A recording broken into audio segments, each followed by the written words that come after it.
നിർണായക കൂടിക്കാഴ്ചകൾ. പ്രധാനമന്ത്രിയുമായി പ്രതിരോധ മന്ത്രി കൂടിക്കാഴ്ച നടത്തുന്നു. ഇന്ന് 2 ഭീകരരുടെ വീടുകൾ കൂടി തകർത്തു.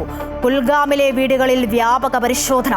4 ദിവസത്തിനിടെ ഇന്ത്യ വിട്ടത് 537 പാകിസ്ഥാനികൾ. 850 ഇന്ത്യക്കാർ പാകിസ്ഥാനിൽ നിന്നും തിരിച്ചെത്തി.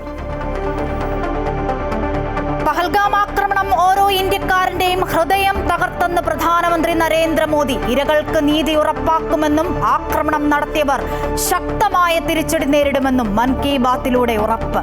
അന്വേഷണം ഏറ്റെടുത്ത് NIA. അറബിക്കടലിൽ മിസൈലുകൾ ഉപയോഗിച്ച് നാവികസേനയുടെ അഭ്യാസം.